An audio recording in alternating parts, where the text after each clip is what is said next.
English short কোর্সের এই ক্লাসগুলোতে আমরা একদম বেসিক টু অ্যাডভান্স পড়িয়েছি এবং এই ক্লাসগুলো করলে প্রত্যেকটা টপিকে আপনাদের বেসিকটা ক্লিয়ার হয়ে যাবে।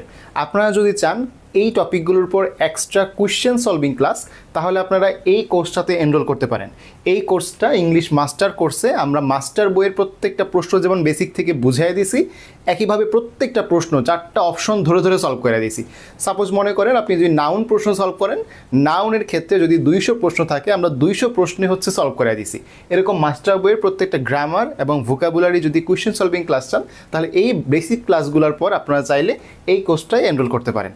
তো আমরা বেশি না কথা বাড়িয়ে চলুন আজকে ক্লাসে প্রবেশ করি। Classification of verb. ভার্বের এর আগেও কিছু পড়া আছে। ফরমেশন অফ ভার্ব আমি একটু 1 মিনিটের বলে দিই, যদিও এটা আজকে ক্লাসের আলোচনার বিষয় না। ওয়ার্ডের শুরুতে কিছু প্রিফিক্স আছে, আর ই, বি, ই, এম, এরকম শব্দগুলো কোনো ভার্বের প্রিফিক্স হিসেবে হচ্ছে শুরুতে থাকে। যেমন হচ্ছে দেখতেছো যে ডেঞ্জারের ভার্ব ফর্ম হচ্ছে এনডেঞ্জার, পাওয়ারের ভার্ব হচ্ছে এমপাওয়ার। তো এগুলো আসলে এই ক্লাসের টপিক না। এগুলো হচ্ছে কিভাবে হচ্ছে ওই যে নাউন থেকে ভার্ব যাওয়া যায়, অ্যাডজেক্টিভ থেকে ভার্ব যাওয়া যায়, এরকম কিছু তোমার হচ্ছে টপিক আছে আমাদের পার্টস অফ স্পিচ টপিকে। তো পার্টস অফ স্পিচে গিয়ে হচ্ছে এগুলো আমরা পড়াই। তো ভার্বের শুরুতে হচ্ছে এটা দেওয়া আছে, এটা আমরা আজকে পড়াবো না, জাস্ট দেখাইলাম আর কি তোমাদের যেগুলো পড়তে হয়। শুরু করবো এখান থেকে, ক্লাসিফিকেশন অফ ভার্ব। তো ভার্ব জিনিসটা কি? ভার্ব মানে হচ্ছে ক্রিয়া, তার মানে কোনো কিছু কাজ করা, তাই না? ক্রিয়া, কোনো কিছু কাজ করা, ছোটবেলা থেকে আমরা দেখে আসছি। কোনো কিছু করা, সেটা বোঝাইতে আমরা ভার্বটা ব্যবহার করি। তো এই ভার্বের মূলত 2টা পার্ট আমরা জানি, এটা হচ্ছে ফাইনাইট ভার্ব, একটা হচ্ছে নন ফাইনাইট ভার্ব। এগুলো কি সংজ্ঞা সহ উদাহরণ A to Z ক্লিয়ার করবো, এখন টেনশনের বিষয় না। তুমি জাস্ট আমি এখন যা যা বলি তা শুনবা। একটা হচ্ছে ফাইনাইট ভার্ব, আর একটা হচ্ছে নন ফাইনাইট ভার্ব। তো এই ফাইনাইট ভার্বকে আবার আমরা কোনো কোনো বইয়ে 2টা ভাগে ভাগ করা আছে, আবার কোনো কোনো বই 3টা ভাগে ভাগ করা আছে। কিছু কিছু বইয়ে লেখা আছে প্রিন্সিপাল ভার্ব, এখানে প্রিন্সিপালের মধ্যে বানানটা AL হবে, ঠিক আছে? এখানে হচ্ছে আমাদের এডিটর হচ্ছে ভুল করছে, AL লিখে দিবা, এটা নিয়ে আশা করি সমস্যা নেই। প্রিন্সিপাল ভার্ব, একটা হচ্ছে অক্সিলারি ভার্ব, এছাড়াও আছে একটা সেমি অক্সিলারি, ঠিক আছে? কোনো কোনো বইয়ে 2 ভাগে ভাগ করছে, আবার কোনো কোনো বই 3 ভাগে। সরাসরি প্রশ্ন আসবে না ফাইনাইট ভার্ব কত প্রকার, এরকম আসবে না। তুমি মাথায় রাখো প্রিন্সিপাল, অক্সিলারি, আবার সেমি অক্সিলারিও হতে পারে। আচ্ছা, প্রিন্সিপাল ভার্বকে আবার 2 ভাগে ভাগ করছে, একটা ট্রানজিটিভ আর একটা ইনট্রানজিটিভ, ঠিক আছে? তো এই যে ট্রানজিটিভ আর ইনট্রানজিটিভ থেকে লাস্ট ইয়ারের আগের বছর প্রশ্ন আসছে মেডিকেল ভর্তি পরীক্ষা, যে ট্রানজিটিভ নিচের কোনটি ট্রানজিটিভ ভার্ব, 4টা অপশন দাও, এখান থেকে তোমার বাক্য থেকে ট্রানজিটিভ ভার্বটা চিনে বের করতে হবে, ঠিক আছে? আর এরপরে যদি আমরা বলি যে নন ফাইনাইট ভার্ব, এটা প্রায় সবারই পরিচিত, তাই না? জেরান্ড, পার্টিসিপল, ইনফিনিটিভ, এটা আশা করি কারো সমস্যা নাই। জেরান্ড, পার্টিসিপল প্রতিদিনই বিভিন্ন জায়গায় তুমি প্রশ্ন পাও। Infinitive 2 + verb 1। তো এই নন ফাইনাইটটা তুলনামূলকভাবে একটু মানে তোমাদের কাছে পরিচিত বেশি, তোমরা ছোটবেলা থেকে দেখে আসছো। বাট এই যে ফাইনাইট ভার্বের আন্ডারে যেগুলা ট্রানজিটিভ, ইনট্রানজিটিভ বাক্য দেখছো, ভার্ব দেখছো, বাট ওইভাবে পড়া হয়নি। তাই আমরা এই পার্টটা হচ্ছে আজকে মূল ফোকাসে রাখবো। জেরান্ড এবং পার্টিসিপল উপর আলাদা একটা ক্লাস নিব। ইনফিনিটিভ তো কোনো ব্যাপার না, ইনফিনিটিভ আজকে পড়াই দিব, সমস্যা নেই। বাট জেরান্ড এবং পার্টিসিপল এই 2টার উপর আমরা আলাদা একটা লেকচার নিব, এবং মাস্টার বই জেরাম পার্টিসিপলে আলাদা কি কি প্রশ্ন আছে সেগুলো আলাদা করে সলভ করে দিব, ঠিক আছে? তাহলে আমরা লেকচার শুরু করতেছি, খেয়াল করো। প্রথমে ফাইনাইট ভার্বের একটা সংজ্ঞা আছে, খেয়াল করো। ফাইনাইট ভার্বের সংজ্ঞাটা খেয়াল করো। ভাই PDF দিয়ে দিবেন কিনা? হ্যাঁ, PDF দিয়ে দিব, সমস্যা নেই। খেয়াল করো, সাবজেক্ট পরিবর্তন করলে যদি ভার্বের পরিবর্তন হয়, তবে সেই ভার্বটাকে আমরা বলতেছি ফাইনাইট ভার্ব। কিভাবে ভাইয়া? দেখো, আই ইট রাইস, কি বললাম? আই ইট রাইস, আমি ভাত খাই। এখানে আই হচ্ছে সাবজেক্ট, ইট হচ্ছে ভার্ব। এইখানে আইকে পরিবর্তন করে যদি হি দিই, তো থার্ড পারসন সিঙ্গুলার নাম্বার, ভার্বের সাথে এস বাই এস যুক্ত হয়েছে, ইট হয়ে গেছে কি? ইটস, ঠিক আছে? ইট হয়ে গেছে ইটস। আই ইট রাইস হয়ে গেল হি ইটস রাইস। কেন? সাবজেক্টটা পরিবর্তন করার কারণে। আই পরিবর্তন করে হি দিলাম, তাই ইট পরিবর্তন হয়ে ইটস হয়ে গেল। তাহলে এই যে ইট, এই ক্ষেত্রে আমাদের ফাইনাইট ভার্ব। এটা কি প্রিন্সিপাল ভার্ব, এটা কি অক্সিলারি ভার্ব, সেটা পরে আলোচনা। এটা ফাইনাইট ভার্ব, প্রথম কথা। আচ্ছা, এখন দেখো পরেরটা। আমি যদি বলি যে I M A boy, I হচ্ছে সাবজেক্ট, এম হচ্ছে এখানে ভার্ব, তাই না? এইটাকে যদি আমি সাবজেক্টটাকে চেঞ্জ করে আয়ের জায়গায় দে দিয়ে দিই, তাহলে দে আর দ্য বয়েজ, তাহলে এই যে আমাদের এম এবং হচ্ছে আর দুইটা কি এক না, দুটো ভিন্ন। তাহলে এই দুইটা আমাদের কি হবে, ফাইনাইট ভার্ব হবে। তাহলে বুঝতে পারছো প্রথম কথা যে ফাইনাইট ভার্বের সংজ্ঞা আমরা কিভাবে দিচ্ছি, যে যদি কোনো বাক্যে সাবজেক্ট পরিবর্তন করলে ভার্বের পরিবর্তন করতে হয়, সেই ভার্বটা হচ্ছে আমাদের ফাইনাইট ভার্ব। ভাইয়া সব বাক্যেই তো মনে হয় সাবজেক্ট পরিবর্তন করলে ভাব পরিবর্তন করতে হয়, তাই না? নন ফাইনাইট কেমনে চিনবো? না, দেখো নন ফাইনাইট উল্টা, যেইটার মধ্যে সাবজেক্ট পরিবর্তন করলেও ভার্বের পরিবর্তন হয় না। যেমন খেয়াল করো, I like swimming, I like swimming, আমি সাঁতার কাটা পছন্দ করি, আই লাইক সুইমিং, এটাকে আমি আয়ের জায়গায় দিয়ে দিলাম হি লাইকস সুইমিং। এখন বলতে পারো ভাইয়া এখানেও তো চেঞ্জ হয়েছে, এই যে লাইক, এই যে লাইকস, হি লাইকস, তাহলে হ্যাঁ এই লাইকস এবং লাইক হচ্ছে ফাইনাইট ভার্ব, বাট সুইমিংটা দেখতেছো, আমাদের হচ্ছে সুইমিংটা দেখতেছো, সুইমিং কি চেঞ্জ হয়েছে? সুইমিং তো চেঞ্জ হয় নাই। তাহলে এই যে আমাদের সেই কথা যে জেরান্ট, পার্টিসিপল এবং infinitive 2 plus verb 1, gerund, participle, infinitive কি ছিল? নন ফাইনাইট ভার্বের আন্ডারে ছিল না। এটা কি জেরান্ট না পার্টিসিপল এটা তোমার এখন বোঝার দরকার নাই, এটা আমরা আলাদা লেকচার নিব, যে I saw A swimming girl, I saw A swimming pool, ঠিক আছে? তারপর হচ্ছে ওয়াকিং স্টিক, ঠিক আছে, রোলিং স্টোন, এগুলো কি জেরান্ট না পার্টিসিপল সেটা আমরা পরে কথাবার্তা বলবো। কিন্তু এখন মাথায় রাখো যে সাবজেক্ট পরিবর্তন করার ফলে আয়ের বদলে হি দিলাম, সুইমিং চেঞ্জ হয় নাই, তার মানে এটা কি আমাদের নন ফাইনাইট ভার্ব। তুমি যদি মাথায় রাখো যে ভার্বের সাথে আইএনজি যুক্ত হয়ে জেরান্ট হয়, পার্টিসিপল হয় এবং 2 প্লাস ভার্ব 1 এগুলো থাকলে কি দাগাবো? নন ফাইনাইট ভার্ব দাগাবো। ওকে, ঠিক আছে। একই সাথে দেখো এখানে দেওয়া আছে হচ্ছে I have to go, he has to go. তো আয়ের বদলে যখন আমি হি দিলাম, হ্যাভটা হয়ে গেল হ্যাজ, হ্যাভটা কি হয়ে গেল? হ্যাজ হয়ে গেল, বাট টু গো কিন্তু চেঞ্জ হয় নাই, টু গো কিন্তু চেঞ্জ হয় নাই। তাহলে সেই আগের কথা 2 প্লাস ভার্ব 1 যা কিনা ইনফিনিটিভ এবং এটা হচ্ছে নন ফাইনাইট ভার্ব, ঠিক আছে? তাহলে আমরা একটু যদি আবার উপরে যে রিক্যাল করি, ভার্ব দুই ভাগে ভাগ করছি আমরা, finite verb, non finite verb. কি ভাগে ভাগ করছি? দুই ভাগে ভাগ করছি, finite verb, non finite verb. Finite ভার্বকে আবার তিনটা ভাগে ভাগ করছি, প্রিন্সিপাল, সেমি অক্সিলারি, অক্সিলারি। প্রিন্সিপালের মধ্যে ট্রানজিটিভ, ইনট্রানজিটিভ, আর নন ফাইনাইটের তিনটা হচ্ছে জেরান্ট, পার্টিসিপল, ইনফিনিটিভ। জেরান্ট এবং পার্টিসিপল দুইটাই হচ্ছে ভার্বের সাথে আইএনজি যুক্ত হয়ে তৈরি হয়, একটা নাউন হিসেবে কাজ করে আর একটা হচ্ছে অ্যাডজেক্টিভ হিসেবে কাজ করে, সেটা আমরা পরবর্তীতে কথা বলবো। আর ইনফিনিটিভ হচ্ছে 2 প্লাস ভার্ব 1, ইনফিনিটিভ কি 2 প্লাস ভার্ব 1। এটা হচ্ছে আমাদের একদম শুরুর আলোচনা, এটুকু তোমাকে শুরুতে জানতেই হবে। এখন আমরা কথাবার্তা বলবো অবজেক্ট ও কমপ্লিমেন্ট নিয়ে। কেন ভাই আপনি ভার্বের মধ্যে আবার অবজেক্ট নিয়ে আসলেন কেমনে? মানে আলোচনা করতেছেন ভার্ব নিয়ে, আবার মাঝখানে পড়াচ্ছেন অবজেক্ট। এটাই হচ্ছে তোমার হচ্ছে একটা কি বলে লেকচারের কিছু ডিফারেন্স। মানে তুমি অন্যান্য জায়গায় দেখবা যে ভার্বের মধ্যে যখন কথা বলতেছে শুধুমাত্র বই থেকে দাঁড়ানো লাইনগুলো পড়াই দিচ্ছে, শুধু বই থেকে যে রিডিং পড়াই দিচ্ছে, বাট ভার্বের যে নেক্সট পড়াগুলো পড়ার জন্য তোমার যেই যে বেসিক দরকার, দেখো অবজেক্টের বেসিক আমরা নাউন লেকচারে কভার করি, কিন্তু ভার্ব পড়তে গিয়ে তোমার অবজেক্টটা লাগবে। একটু পরে আমি যখন ট্রানজিটিভ, ইনট্রানজিটিভ পড়াবো তখন বলবো যে সকল ভার্বের তোমার হচ্ছে অবজেক্ট আছে সেটা হচ্ছে আমাদের ট্রানজিটিভ, আর যেগুলো অবজেক্ট নাই সেটা হচ্ছে ইনট্রানজিটিভ। তো তখন তুমি প্রশ্ন করো ভাইয়া অবজেক্ট কেমনে চিনবো, বা তখন তুমি যদি না চিনো তখন তো সমস্যা না। তো আমরা এখানে কথা বলতেছিলাম যে অবজেক্ট কিভাবে চিনবো, আমরা কথা বলতেছিলাম যে অবজেক্ট কিভাবে চিনবো। যদি কোনো ভার্বকে আমরা কি এবং কাকে দ্বারা প্রশ্ন করি, এক কথায় শেষ। যদি কোনো ভার্বকে আমরা কি এবং কাকে দ্বারা প্রশ্ন করি তখন সেই ভার্বের অবজেক্ট আছে এবং সেই ভার্বটা হবে আমাদের ট্রানজিটিভ ভার্ব, একটু পরে আছে। আবার কথাটা বলি, যদি কোনো ভার্বকে আমরা কি এবং কাকে দ্বারা প্রশ্ন করি, যদি উত্তর থাকে, ওই প্রশ্ন যদি উত্তর আসে, তাহলে সেই ভার্বটাকে আমরা বলবো সে ভার্বের অবজেক্ট আছে এবং সেই ভার্বটা হচ্ছে ট্রানজিটিভ ভার্ব, ঠিক আছে? যেমন আমি তোমাকে তিনটা হচ্ছে বা দুইটা হচ্ছে উদাহরণ দেখাই। ট্রাই টু ডু ইট, কি বললাম? ট্রাই টু ডু ইট, এইটা করার চেষ্টা করো। কি করার চেষ্টা করো? কি করার চেষ্টা করো, এটা। পাইছো উত্তর? তাহলে যে ট্রাই হচ্ছে আমাদের ট্রানজিটিভ ভার্ব, ঠিক আছে? এরপর আমি বললাম স্টপ ওয়াকিং, হাঁটা বন্ধ করো। কি করা বন্ধ করো? কি করা বন্ধ করো? হাঁটা বন্ধ করো। স্টপ হোয়াট, হোয়াট বা হোম দ্বারা প্রশ্ন করলে, কি বা কাকে দ্বারা প্রশ্ন করলে স্টপ হোয়াট, হাঁটা বন্ধ করো, হাঁটা, তাহলে স্টপ হচ্ছে কিন্তু ট্রানজিটিভ ভার্ব এবং এটা হচ্ছে অবজেক্ট।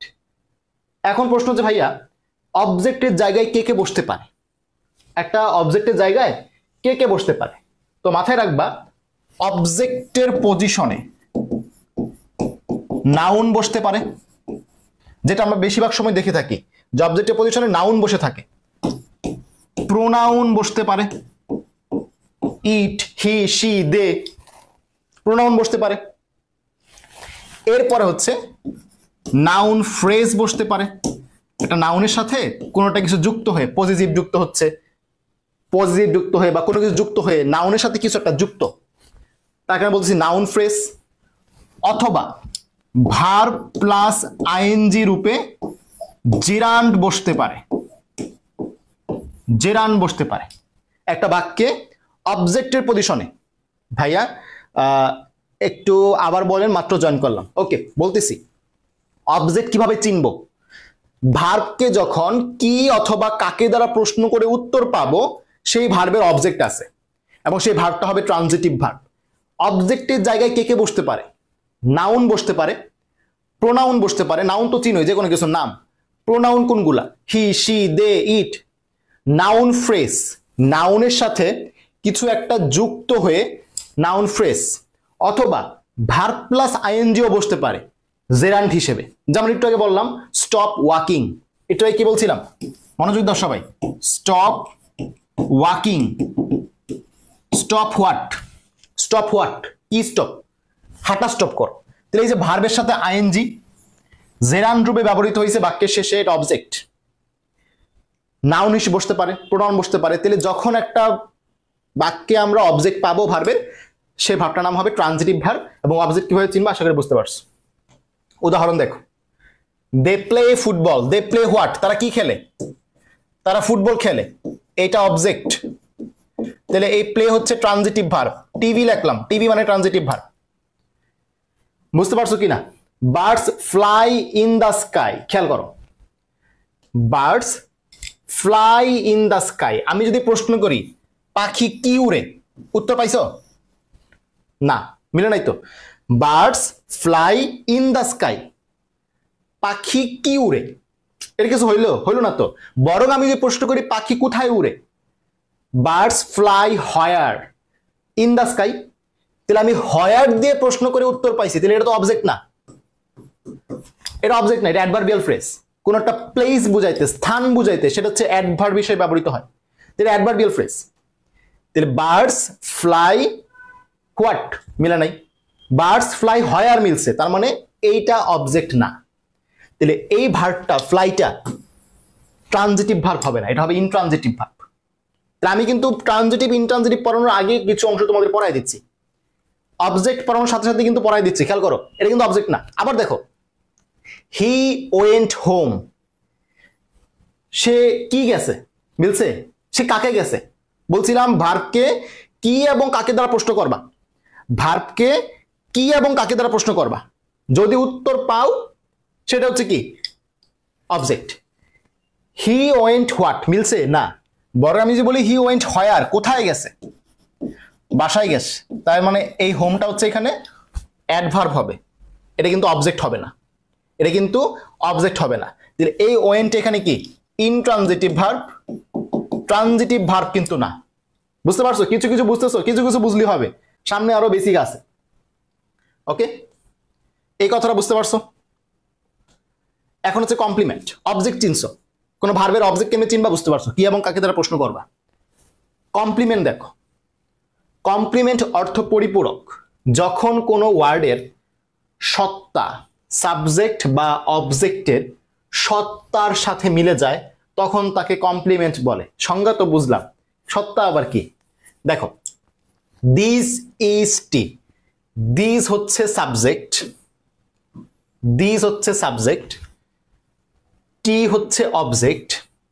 আমি যদি ইজ এর জায়গায় একটা সমান চিহ্ন দিয়া দিই, কি বলা যায়? এটাই চা, দিস ইকুয়ালস টু টি, এইটাই চা। মিলছে? মিলছে। He is my elder brother, he হচ্ছে subject, right? He is what, সে কি, সে আমার বড় ভাই। তে মাই এল্ডার ব্রাদার অবজেক্ট, এখানে যদি সমান চিহ্ন দিয়ে দিই, he equals to my elder brother, সে সমান হচ্ছে আমার বড় ভাই বলা যায়। দিস বুক ইজ ইন্টারেস্টিং, এই বইটাই হচ্ছে ইন্টারেস্টিং। তাহলে এই যে এই বাক্যগুলাতে টি, মাই এল্ডার ব্রাদার, ইন্টারেস্টিং, এই সবগুলোই কি সাবজেক্টের জিনিসটাই বোঝাচ্ছে।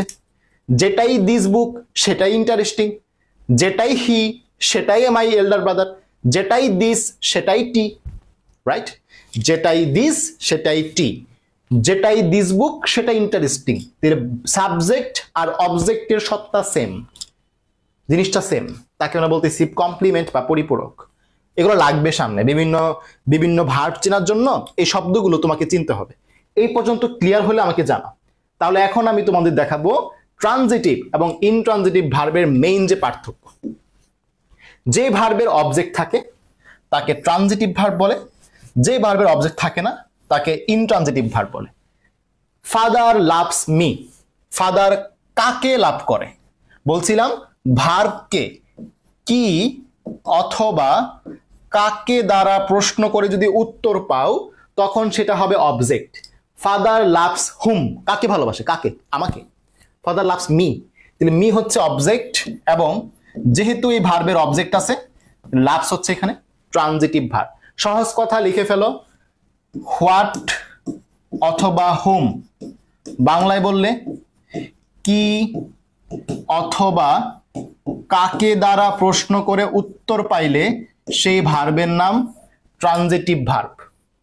কি অথবা কাকে দ্বারা প্রশ্ন করে যদি উত্তর পাই সেই ভার্বের নাম হচ্ছে ট্রানজিটিভ ভার্ব। আর উত্তর না পাইলে ইনট্রানজিটিভ ভার্ব। ফায়ার বার্নস, আগুন পুড়ে, কি পুড়ে? কিছু নাই তো, কিছু নাই, কি পুড়ে, কাকে পুড়ে, কিছু বলা নাই, তাহলে বার্নস হচ্ছে এখানে ইনট্রানজিটিভ ভার্ব। একই ভার্ব দেখা গেছে যে ট্রানজিটিভ ইনট্রানজিটিভ দুইটা হিসেবে কাজ করতে পারে, ঠিক আছে? একই ভার্ব ট্রানজিটিভ ইনট্রানজিটিভ দুইটা হিসেবে কাজ করতে পারে। যেমন ব্রেক একটা ভার্ব, 2 নম্বর অপশনটা দেখো, ব্রেক হচ্ছে একটা ভার্ব। এই ভার্ব নিয়ে আমরা কথাবার্তা বলতেছি। He has broken the glass, he has broken what, he has broken what, সে কি ভাঙছে? হি হ্যাজ ব্রোকেন হোয়াট, সে কি ভাঙছে? দ্য গ্লাস, গ্লাসটাকে ভাঙছে। দ্য গ্লাস হচ্ছে এখানে অবজেক্ট, দ্য গ্লাস হচ্ছে এখানে অবজেক্ট। তাহলে এই যে ব্রোকেন যেহেতু অবজেক্ট আছে, কি বা কাকে দ্বারা প্রশ্ন করে উত্তর পাইছি, কি ভাঙছে? গ্লাস ভাঙছে, তাহলে এটা হচ্ছে আমাদের ট্রানজিটিভ ভার্ব। কথা ক্লিয়ার? কথা ক্লিয়ার কিনা? Your health will break down, break down, ভেঙে যাবে। তো কি বা কাকে দ্বারা তুমি প্রশ্ন উত্তর পাচ্ছ না তো, ইনট্রানজিটিভ ভার্ব। দেখো, the teacher beats him, beats মানে কি? মারছে, প্রহার করছে। কাকে মারছে? তাকে মারছে। আমি প্রশ্ন করলাম কাকে মারছে, উত্তর কি আসলো? তাকে মারছে, হিম, হিম। তাই এখানে বিট হচ্ছে ট্রানজিটিভ ভার্ব। কাকে মারছে উত্তর পাইছি না? We arrived at the classroom, we arrived কি মিলছে? উই অ্যারাইভড কাকে মিলছে না? উই অ্যারাইভড কোথায়, এটা মিলছে। উই অ্যারাইভড কোথায়? We arrived at the classroom, কোথায়? এট দ্য ক্লাসরুম, এটা মিলছে। তার মানে এই যে অ্যারাইভ যে ভার্ব, এটা হচ্ছে অ্যাডভার্ব, নট অবজেক্ট। তাই এই ভার্বটা হচ্ছে ইনট্রানজিটিভ ভার্ব। কোথায় দ্বারা প্রশ্ন করে তুমি অবজেক্ট পাবা না, অবজেক্ট পাবা দুইটা প্রশ্ন করে, কি এবং কাকে। কোথায় মিললে সেটা অ্যাডভার্ব, কোথায় মিললে সেটা কি? অ্যাডভার্ব। ঠিক আছে, কথা clear? She will give me a pen, give me what বা গিভ হুম, কাকে দিবে? আমাকে দিবে। গিভ মি কি দিবে? একটা পেন দিবে, তাহলে গিভ, ট্রানজিটিভ ভার্ব। ঠিক আছে, বুঝছো কিনা সবাই জানো? ট্রানজিটিভ ইনট্রানজিটিভ ক্লিয়ার হইলে সবাই কমেন্ট করো ক্লিয়ার। সবাই যারা ক্লাসে আসো, ট্রানজিটিভ ইনট্রানজিটিভ যদি ক্লিয়ার থাকে কমেন্ট করো ক্লিয়ার। ওকে, ফ্যাক্টিটিভ ভার্ব এটা আবার কি, তাই না? দেখো, যে ট্রানজিটিভ ভার্ব তার একটি অবজেক্টের ধারণা সম্পূর্ণ করার জন্য নতুন কমপ্লিমেন্ট গ্রহণ করে তাকে আমরা বলতেছি ফ্যাক্টিটিভ ভার্ব। আমরা কমপ্লিমেন্ট চিনি, যেটা সাবজেক্টের একদম সেম সত্তা, সেটা হচ্ছে কমপ্লিমেন্ট। আর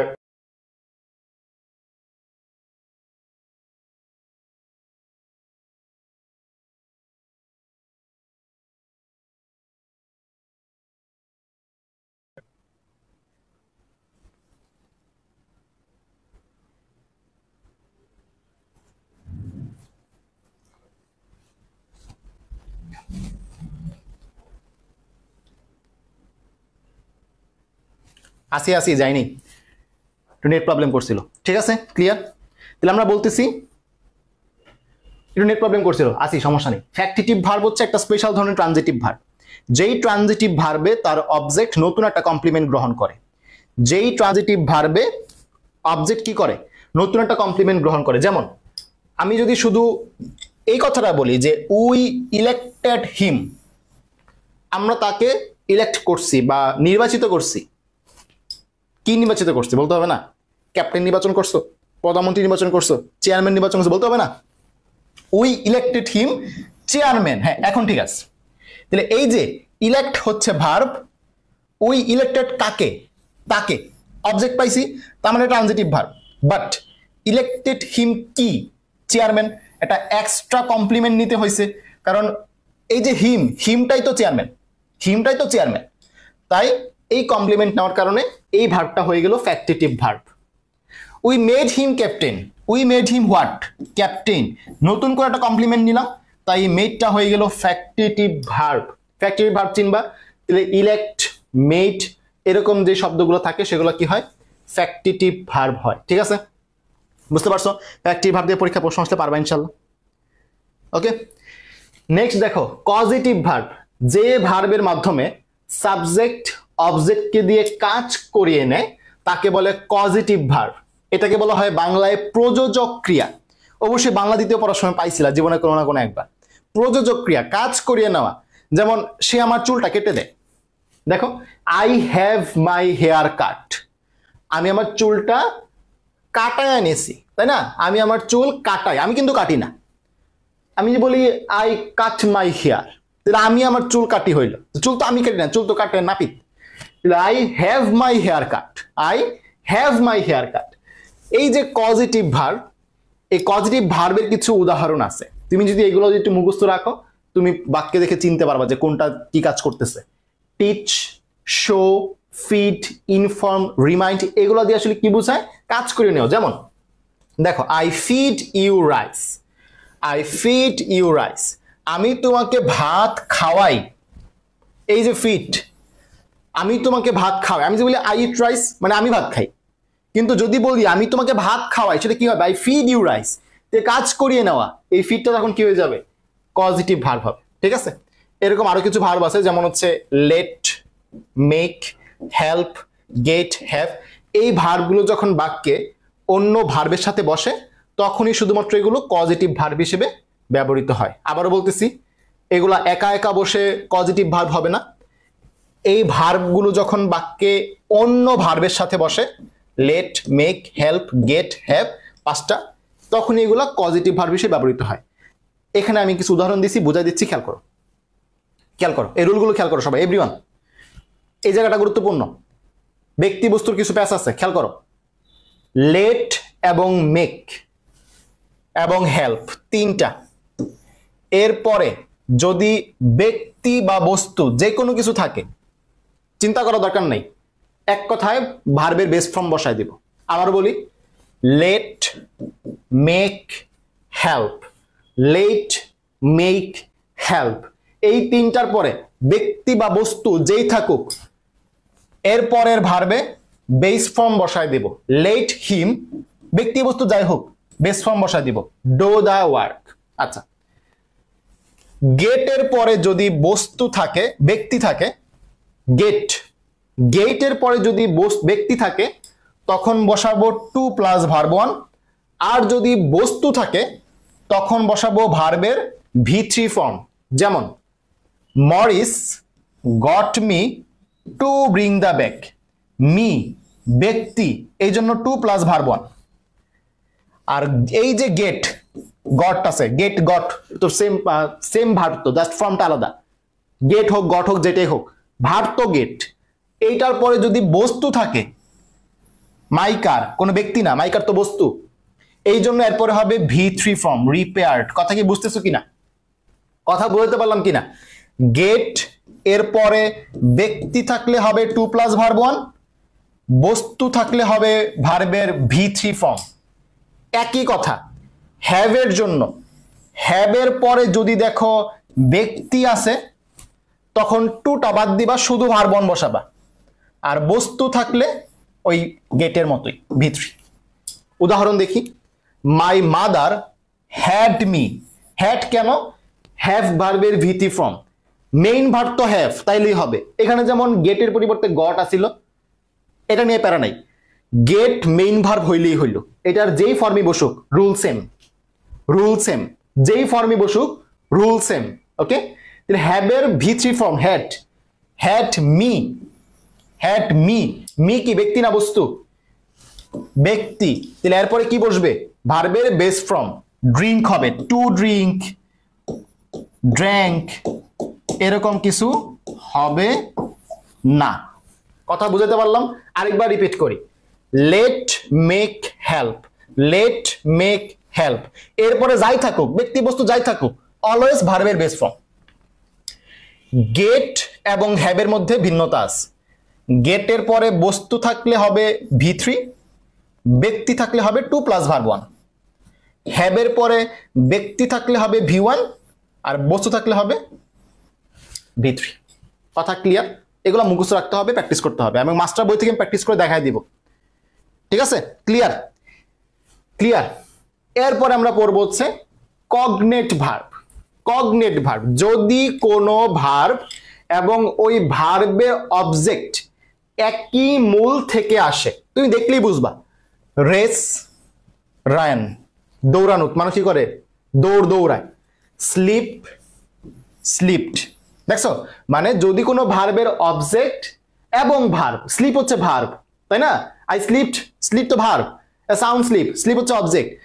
অবজেক্ট এবং ভার্ব যদি একই মূল থেকে আসে, দুটো দেখতে একই রকম হয় এক কথায়, তাহলে তাকে আমরা বলতেছি কগনেট ভার্ব।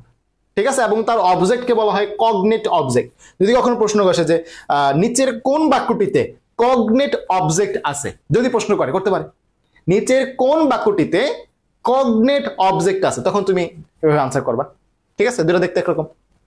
ক্লিয়ার? এরপর আমরা দেখতেছি ইমপার্সোনাল ভার্ব। তো ইম দিয়া মনে রাখবা ইট, ইম দিয়া মনে রাখবা ইট। ঠিক আছে, ইম দিয়া মনে রাখবা ইট। যেই বাক্যে ইট দ্বারা শুরু হয় ওই বাক্যের ভার্বকে বলা হয় ইমপার্সোনাল ভার্ব। ইটটা কিন্তু ভার্ব না, ইটটা কিন্তু ভার্ব না, মানে ইট দ্বারা শুরু হওয়া বাক্যের ভার্বকে ইমপার্সোনাল ভার্ব বলা হয়। ইট রেইনস, তাহলে রেইনস হচ্ছে ইমপার্সোনাল ভার্ব। ইট থান্ডার্স, থান্ডার্স হচ্ছে ইমপার্সোনাল ভার্ব। ইট স্নোস, স্নোস হচ্ছে ইমপার্সোনাল ভার্ব। ইট কিন্তু না, ইট দিয়ে শুরু হয়েছে তাই তার নাম হচ্ছে ইমপার্সোনাল ভার্ব। কথা ক্লিয়ার? ক্লিয়ার কিনা? এখন হচ্ছে আমরা ইনফিনিটিভ সম্পর্কে কিছু কথাবার্তা বলবো। দেখো আমাদের কিন্তু মোটামুটি ট্রানজিটিভ, ইনট্রানজিটিভ, কোগনেট, ফ্যাক্টিটিভ, মানে এরকম ট্রানজিটিভের আন্ডারে যা যা ছিল সব কিন্তু মোটামুটি পড়ছি আমরা। মানে মোট কথা আমাদের একদম শুরুতে ফাইনাইট ভার্বের আন্ডারে বেসিক যে আলোচনাগুলো আমি কিন্তু শেষ করছি। বাকি কিছু আলোচনা বাকি আছে এখনো, ওইগুলো আমরা মাস্টার বই থেকে পড়বো। মাস্টার বইয়ে কোয়েশ্চেন সলভ করতে গিয়ে আমরা কিছু কিছু কোয়েশ্চেন পাবো যেগুলো হচ্ছে এক্সট্রা রুল লাগতেছে, ওইগুলো মাস্টার বইয়ে সলভ করার সময় বলে দিব। কিন্তু এগুলো হচ্ছে একদম বেসিক আলোচনা, যা ছাড়া তুমি মাস্টার বই সলভে যাওয়া ঠিক হবে না। এগুলো হচ্ছে এমন আলোচনা যা না জেনে মাস্টার বইয়ে সলভে যাওয়া ঠিক হবে না। ওকে, আমরা এখন যাচ্ছি আমাদের যে নন ফাইনাইট ভার্বের ইনফিনিটিভ পড়াটার মধ্যে। আমরা জেরাম পার্টিসিপল আলাদা ক্লাস নিব, আগের পার্টে বলছিলাম জেরাম পার্টিসিপল আলাদা ক্লাস নিব, ইনফিনিটিভ এই ক্লাসে পড়াই দিব। ভার্বের প্রেজেন্ট ফর্মের পূর্বে টু বসালে ভার্বের ওই ফর্মকে ইনফিনিটিভ বলে। যেমন to tell a lie is a great sin. তার মানে বুঝতে পারলাম আমরা যে এই যে ইনফিনিটিভ বাক্যের সাবজেক্টের পজিশনে বসতে পারে, বাক্যের সাবজেক্টের পজিশনে কি করতে পারে? বসতে পারে। যেমন to tell a lie is a great sin, মিথ্যা বলা মহাপাপ। To speak the truth he is an honest man, সত্যি কথা বলতে সে একজন সৎ ব্যক্তি। টু স্পিক, এই যে আমাদের এটা কি? Infinitive. To say in brief, a learned man is respected by all.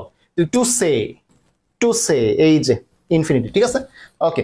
কিছু ভার্ব আছে, কিছু ভার্ব আছে এরপর যদি অন্য কোনো ভার্ব তুমি আনতে চাও তাহলে ইনফিনিটিভ করতে হবে। কিছু ভার্ব আছে যেগুলোর পর তুমি ভার্ব ব্যবহার করতে চাইলে সেটাকে কি করতে হবে, ইনফিনিটিভ করতে হবে। এখানে কিছু নাম আছে, আগে নামগুলো দেখো। অ্যাগ্রি সম্মত হওয়া, ওয়ান্ট, অ্যারেঞ্জ, হোপ, অ্যালাউ। আমি একটা স্ক্রিনশট এই যে স্লাইডটা ক্লাসের আমাদের নোটের পিডিএফটা দিয়ে দিব, সমস্যা নেই। অ্যালাউ, এখানে লার্ন হবে, আমাদের এডিটর ভুল করছে, লার্ন হবে, ঠিক আছে, এটা ঠিক করে নিও, লার্ন হবে। প্রমিস, তারপর হচ্ছে ডিটারমাইন, হেজিটেট, ফেইল, অ্যাডভাইস। আরেকটা বিষয়, এই নোটটার কিন্তু আপডেটেড ভার্সন আসবে 2024 এডিশন, তখন তোমার চাইলে এই নোটটা কিনতে পারবা। এই নোট থেকে গত বছর 11টা কমন ছিল, 11টা, ঠিক আছে, 11 আউট অফ 15 সাজেশন সহ 11টা কমন ছিল। তো তোমার চাইলে আলাদা করে কিনতে পারবা, এটা পরবর্তীতে আমরা পোস্ট দিব, সমস্যা নেই।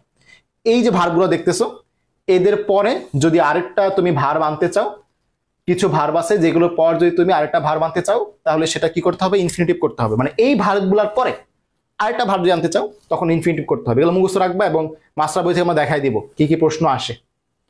এখন হচ্ছে বেয়ার ইনফিনিটিভ, নাম ইনফিনিটিভ বাট টু বসবে না। বেয়ার ইনফিনিটিভ আবার কি, নাম ইনফিনিটিভ বাট টু বসবে না, মানে জুতা ছাড়া ইনফিনিটিভ, তার পায়ে জুতা নাই এরকম। ইনফিনিটিভের সঙ্গে প্রায় সময় আমরা কি করি, টু ছাড়া বসাই। যেমন দেখো, bid, let, make, need, dare, see, hear. এই ভার্বগুলার ইনফিনিটিভ করতে হইলে টু ব্যবহৃত হয় না। আমি তাকে যেতে আদেশ করলাম, I bed him to go হবে না। ম্যাক্সিমাম পোলাপানি কি করবে, কোনটা মজা লাগে শুনতে দেখো তো, আই বেড হিম গো না I bed him to go. আমি তাকে যেতে কি করলাম, আদেশ করলাম, I bed him to go মজা লাগে না, কিন্তু টুটা হবে না, কারণ এই যে বিট, বেট, বিটের ফর পাস্ট ফর্ম কি বেট, তাহলে কি এখানে টু হবে না, ঠিক আছে। তাকে সেখানে বসতে দাও, লেট হিম সিট দেয়ার, তাহলে লেট এই যে ভার্ব, এর কারণে কি টু সিট হবে না, শুধু সিট হবে, ঠিক আছে, ক্লিয়ার? এই পর্যন্ত বুঝতে পারলাম? এই পর্যন্ত বুঝতে পারলা কিনা জানাও, যে ভার্বগুলোর পরে bid, let, make, net, need, dare, see, hear, এগুলো কিন্তু ছন্দ হিসেবে মনে রাখা যায়। আমি কিন্তু মনে রাখতাম এই যে make, need, dare, hear, make, need, dare, hear, dare, hear, বুঝতে পারছো কিনা? মানে আমি কিন্তু মনে রাখতাম আমার ছাত্র জীবনে, make, need, dare, hear, make, need, dare, hear. পর হচ্ছে let see, let see, let see, মানে ওই যে আমরা বলি না লেট সি, দেখা যাক, এমনি পড়তাম যে late see, let see, let see, let C, এমনি পড়তাম, বুঝতে পারছো? তো এমনি মুখস্থ রাখতে হবে আর কি, এবং মাস্টার বই থেকে আমরা অবশ্যই প্র্যাকটিস দেখাবো। সাম ইম্পর্টেন্ট রুলস টু সম্পর্কে, যে যেই সব টু এর পরে ভার্বের আইএনজি হয়। আমরা তো জানি যে নর্মালি টু থাকলে ভার্বের বেস ফর্ম বসাইতে হয়, V1 ফর্ম বসাইতে হয়। আমরা জানি যে নর্মালি টু থাকলে ভার্বের বেস ফর্ম বসাতে হয়, কিন্তু কিছু কিছু ভার্ব আছে যেসব টু এর পর ভার্বের কি হয়। এরপরে দেখো, যেই সব ভার্বের পর আরেকটা ভার্ব আসলে সেখানে আইএনজি যুক্ত করতে হয়, যেই সব ভার্বের পর আরেকটা ভার্ব আসলে আইএনজি যুক্ত করতে হয়। এই যে দেখো, এখানে একটা ছক দিছি আমরা, মোটামুটি 17টার মধ্যে আছে। অ্যাডমিট, অ্যাভয়েড, ডেনাই, কিপ, এই ভার্বগুলোর পর যদি আরেকটা ভার্ব আসে, ঠিক আছে, যেমন যদি বলি যে আই ডেনাই গোয়িং দেয়ার, আমি বলতে পারবো না যে I deny go there. Deny ভার্বটার পরে যেহেতু গো ভার্বটা আমি আনছি, ওই গো এর সাথে আইএনজি দিতে হবে, আই ডেনাই গোয়িং দেয়ার, বুঝতে পারছো?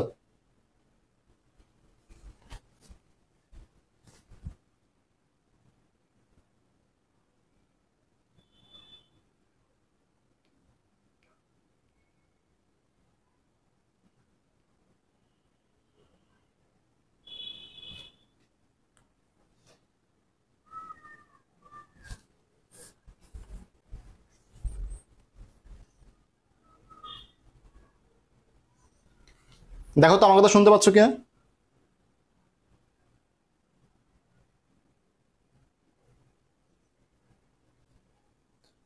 আমার কথা শুনতে পাচ্ছ?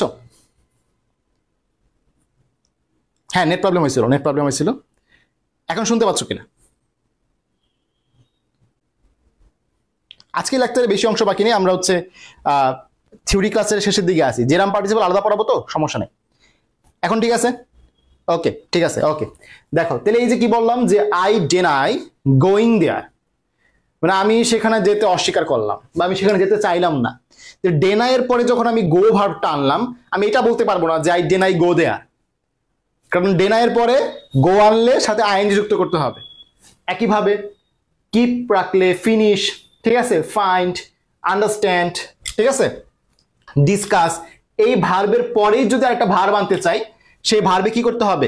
আইএনজি যুক্ত করতে হবে, ঠিক আছে। এবং এগুলার প্র্যাকটিস আমরা মাস্টার বই থেকে দেখব। তুমি এখন থিওরি হিসেবে জাস্ট আজকের দিনটা পড়বা, কালকে আমরা হচ্ছে প্র্যাকটিস দেখব। ওকে, নেক্সট হচ্ছে ভার্বাল নাউন। দা এবং অফের মাঝে যদি ভার্বের সাথে আইএনজি যুক্ত থাকে তাহলে তাকে বলা হয় ভার্বাল নাউন। বুঝো কিন্তু বিষয়টা, ভার্বের নাউন, ভার্বাল নাউন, তাই না? দা এবং অফের মাঝখানে যদি ভার্ব প্লাস আইএনজি থাকে তাকে আমরা বলতেছি ভার্বাল নাউন। যেমন the warning of the authority falls on deaf ears. এই যে ওয়ার্নিং দা এবং অফের মাঝখানে আছে, তাই এইটা হচ্ছে আমাদের verbal noun. We went to see the launching of the ship, the এবং অফের মাঝখানে verb plus ING, launching of the ship, launching of the ship, এটা হচ্ছে আমাদের ভার্বাল নাউন। তারপরে নেক্সট আলোচনা হচ্ছে আমাদের জেরান্ট এবং পার্টিসিপেল নিয়ে, কিন্তু এই জেরান্ট এবং পার্টিসিপেল আমরা আলাদা ক্লাসে পড়াবো, আলাদা লেকচার এবং আলাদা কোশ্চেন সলভ করব আমরা। তাহলে আমরা আজকের ক্লাসে কি কি শিখলাম একটু আমরা যদি রিপিট করি, আজকের ক্লাসে আমরা কি কি শিখলাম সবাই একটু খেয়াল করো। শুরুতে আমরা ভার্বের ক্লাসিফিকেশন দেখছিলাম। ভার্ব দুই ধরনের, প্রথমে finite verb, non finite verb. Non finite verb সবারই প্রায় পরিচিত, জেরাম পার্টিসিপল, ভার্বের সাথে আইএনজি যুক্ত হয়ে একটা কাজ করে নাউনের মতো আর একটা কাজ করে অ্যাডজেক্টিভের মতো, ওটা পরে। আর ইনফিনিটিভ আজকে আমরা পড়ে ফেলছি 2 প্লাস ভার্ব 1। বেয়ার ইনফিনিটিভটা ভালো মতো দেখবা যে কোন কোন শব্দের কোন কোন শব্দ থাকলে সেখানে বেয়ার ইনফিনিটিভ হয়, মানে টু বসে না, ঠিক আছে। এরপরে ফাইনিট ভার্বকে আমরা 3 ভাগে ভাগ করলাম, প্রিন্সিপাল, সেমি অক্সিলারি, অক্সিলারি, এবং প্রিন্সিপালের মধ্যে ট্রানজিটিভ এবং ইনট্রানজিটিভ দুইটা ভাগ, ঠিক আছে। এই যে ফাইনিট ভার্ব, ফাইনিট ভার্ব কিভাবে চিনবো, নন ফাইনিট ভার্ব কিভাবে চিনবো, সেগুলো আমরা অলরেডি কথাবার্তা বলছি, তাই না? সাবজেক্ট পরিবর্তন করলে ভার্বে পরিবর্তন হয়। এরপরে হচ্ছে আমরা অবজেক্ট এবং কমপ্লিমেন্ট নিয়ে কথাবার্তা বলছি, যাতে তুমি ভার্বের অবজেক্টটা খুব ক্লিয়ারলি চিনো। এবং অবজেক্টের পজিশনে কে কে বসে কমেন্ট করো তো, ক্লাসে খুব ভালো মতো পড়াইছি যে অবজেক্টের পজিশনে কে কে বসতে পারে, নাউন, প্রোনাউন, এরকম কে কে, 4টা নাম বলছি, কমেন্ট করো, সবাই কমেন্ট করো যে অবজেক্টের পজিশনে কে কে বসতে পারে। এরপর হচ্ছে আমরা কমপ্লিমেন্টের পরিচয় দিছি, ট্রানজিটিভ এবং ইনট্রানজিটিভ, অবজেক্ট থাকলে ট্রানজিটিভ, অবজেক্ট না থাকলে ইনট্রানজিটিভ, আমরা পার্থক্য করে দেখাইছি। ট্রানজিটিভ ভার্বের কিছু প্রকারভেদ এখানে আমরা পাইছি, যে সকল ভার্বের অবজেক্ট আছে তারা হচ্ছে ট্রানজিটিভ। ট্রানজিটিভে আবার কিছু আমরা পার্ট দেখছি, যেমন ফ্যাক্টিটিভ ভার্ব, কজিটিভ ভার্ব, তারপর হচ্ছে এখানে আমরা দেখলাম হচ্ছে কগনেট ভার্ব, ইমপার্সোনাল ভার্ব, তাই না? এরপর লাস্টের দিকে আমরা ইনফিনিটিভের মধ্যে বেয়ার ইনফিনিটিভ জানছি, কোন কোন শব্দের পরে একটা শব্দ আসলে সেখানে হচ্ছে ভার্বের সাথে আইএনজি হয়, তাই না? এবং কিছু কিছু শব্দ আছে যেখানে ভার্বের সাথে টু থাকলে তারপরে আবার আইএনজি হয়। তো এইগুলো হচ্ছে আমি তোমাদের ক্লাসের যে নোটগুলা পিডিএফ আকারে দিয়ে দিব, ছবি আকারে দিয়ে দিব। লাস্টে ভার্বাল নাউন পড়ছি, আশা করি ক্লিয়ার। জেরাম পার্টিসিপল আলাদা লেকচারে, নাউন, প্রোনাউন, নাউন ফ্রেজ এবং ভার্বের সাথে আইএনজি, এই 4টা জিনিস অবজেক্টের পজিশনে বসতে পারে। কে কমেন্ট করছো? মিতু কমেন্ট করছো, সুরাইয়া কমেন্ট করছো, সৈয়দ আব্দুল্লাহ কমেন্ট করছো, ভেরি গুড। তার মানে অবজেক্টের পজিশনে কে কে বসতে পারে? নাউন, প্রোনাউন, নাউন ফ্রেজ এবং ভার্বের সাথে আইএনজি যুক্ত হয়ে জেরান্ট, এই 4টা জিনিস বসতে পারে হচ্ছে অবজেক্টের পজিশনে। আশা করি আজকের ক্লাস তোমাদের ভালো লাগছে।